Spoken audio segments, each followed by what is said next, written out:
Shalom, soy Rubén Pintos de Ministerio Cerca del Cielo y le voy a leer una enseñanza del pastor Gino Steiler de Pasión por la Verdad. Se titula El poder de una hambruna, o sea, escasez. La porción de esta semana de la Torá comienza en Génesis 12, con Dios llamando a Abraham que saliera de su tierra rumbo a un trayecto espiritual. Un trayecto con más vueltas y subidas y bajadas que una montaña rusa.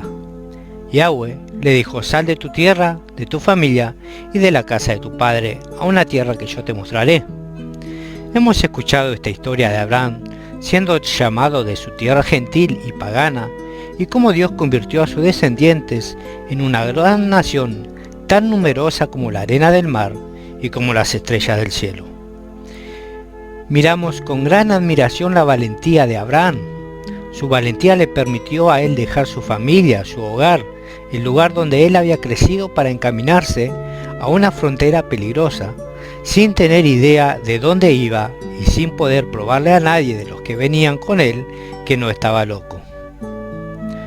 ¿Cuántos de nosotros empacaríamos todo lo que tenemos en su casa y junto con nuestra familia agarrar camino siguiendo una visión o un sueño, sin tener idea para dónde vamos y sin una respuesta real para los niños en la parte trasera del vehículo cuando nos preguntan: ¿ya llegamos? Abraham lo hizo. ¿Cómo hizo Dios que Abraham se fuera a donde él tenía que estar? Con una hambruna. Poco después de dejar su pueblo natal, Abraham se detuvo en Siquem para hacer un altar y ofrecer sacrificio a Yahweh, haciendo un pacto con él. En este punto, probablemente una de las peores cosas que lo podrían pasar a un hombre es un viaje. Pasó. En Génesis 12:10 dice: y hubo hambre en la tierra, y Abraham descendió a Egipto para pasar allí un tiempo, porque el hambre era severo en la tierra. Después de un tiempo en Egipto, Abraham y Sarai salieron de allí prácticamente ricos, después de que Faraón descubriera que Sarai era de hecho la esposa de Abraham y no su hermana. Por miedo a ser maldecido, Faraón le dio todo lo que Dios le había dado a él en Egipto y ellos continuaron su viaje. Ahora vayamos a Génesis capítulo 20, donde encontramos que después de la destrucción de Sodoma y Gomorra, Abraham se dirigió rumbo al sur, rumbo a Gerar. Allí, él hizo un pacto con Abimelech, el rey de los filisteos, y habitó allí por muchos años también. Él engañó a este rey de la misma manera que había engañado a Faraón, diciendo que Sara era su hermana. Después de la muerte de Abraham y Sara, su hijo Isaac llevó a su esposa Rebeca y a sus hijos Berla y Roy, donde habitaron cerca del pozo del hermano de Isaac, que se llamaba Ismael. Génesis 25. Aquí no era donde Yahweh quería que estuvieran.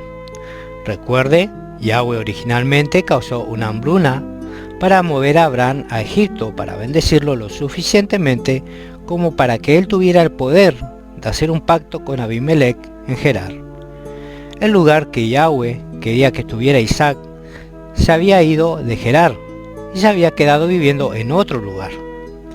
Entonces, ¿qué hizo Dios para que él regresara al lugar donde Dios le había dicho a Abraham que habitara?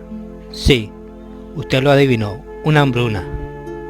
En Génesis 26:1 nos relata: y hubo hambre en la tierra, además del hambre anterior que había ocurrido durante los días de Abraham. Y se fue Isaac a Gerar, a Abimelech, rey de los filisteos. Este es el mismo Abimelech que hizo un pacto con Abraham y le permitió a él cavar pozos y vivir en la región. Entonces Isaac bajó a Gerar, y al igual que su padre, por miedo de morir, convenció a Rebeca que le dijera a Abimelech que era ella su hermana. Una vez más, Abimelech fue engañado, lo cual lo llevó a hacer un pacto con Isaac en circunstancias similares como la de su padre Abraham. Abraham había recibido mucho dinero en recompensa por su bendición, mientras Isaac tenía la protección total del rey para morar en esa tierra. Este increíble verso dice así: Génesis 26:12: y sembró Isaac en aquella tierra, y cosechó aquel año 100 por 1, y el Señor lo bendijo.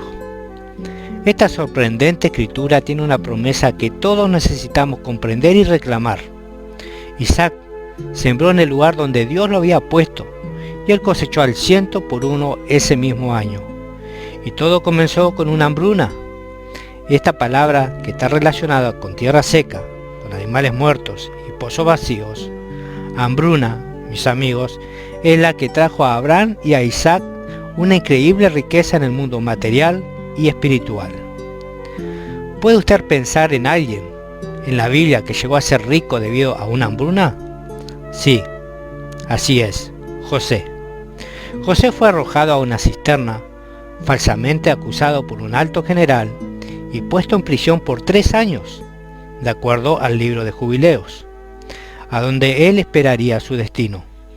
Pero así como Isaac, él no se iba a lamentar, él no se quejó, él no dijo, hey, soy yo. Él sembró mientras estaba en prisión y su siembra fue recompensada en gran manera.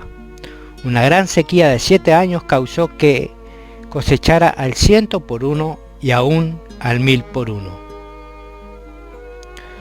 Todos estos 3 ejemplos de estos increíbles patriarcas están alrededor de una hambruna. Desglosemos esta palabra para ver exactamente lo que significa en el hebreo. Hambruna es deletreada como Resh Hashin Beit y es pronunciada Rab. De hecho, no significa hambruna, literalmente o sed, pero es la palabra para hambre o tener hambre. La belleza detrás de esta palabra es sorprendente cuando se aplica a las historias antes mencionadas. Muchas veces el Padre quiere bendecirnos más, pero no estamos en el lugar donde realmente lo estamos buscando a Él o escuchando su voz debidamente. Entonces, Él crea un hambre, Él comienza a quitar cosas en nuestra vida que hemos usado para satisfacer nuestros apetitos. Él hace que sintamos hambre. Cuando comenzamos a sentir el dolor del hambre en cualquier área que Él lo permita, entonces comenzamos a clamar su nombre en una mejor manera. El dolor y el hambre crean una necesidad, y Él sabe que normalmente nosotros vamos a Él solamente cuando necesitamos algo. Y allí, otra razón por la cual somos llamados niños, y estoy seguro de ello. El propósito de una hambruna, de una escasez, o sea el hambre y el dolor, es movernos a un lugar donde Él nos puede bendecir con toda bendición espiritual. Cuando huimos del dolor, nos quejamos y cambiamos radicalmente nuestras vidas y culpamos a Dios cuando las cosas no salen de nuestra manera, evitamos que nosotros mismos recibamos la bendición que nos espera en Gerar, ya sea que estés en una prisión física o en tu propia prisión, o solamente estés teniendo un mal día. Siembra donde quiera que estés y alábale a Él por las bendiciones que Él ya ha preordenado para ti. Tú, 100%, está literalmente bajo tus pies. Yahweh usa las pruebas, tribulaciones y aún los días malos para llamar tu atención, de manera que clamemos su nombre y nos acerquemos más a Él. Él quiere darnos más, pero Él no puede darnos hasta que haya una necesidad. Por esto es que Él permite que haya hambrunas, escasez en nuestras tierras. Él crea una necesidad de manera que Él pueda darnos más de lo que pudimos haber tenido antes que Él. Entonces alábale a Él en medio de la tormenta, así como lo estoy haciendo yo. Una persona me preguntó el otro día cómo es posible que yo esté tan lleno de paz después de todo lo que me ha pasado a mí. Yo le contesté, es muy sencillo. Los patrones en las escrituras dicen que el lloro viene antes de que el gozo, y las grandes bendiciones vienen después de un gran peligro. Su bendición es proporción al dolor, y cuando eres capaz de sembrar en medio de lágrimas, entonces yo estoy sembrando a través del dolor y regando con lágrimas. Al hacer esto, mis lágrimas se han convertido en lágrimas de gozo, porque ya puedo ver la bendición del 100 por 1 bajo mis pies.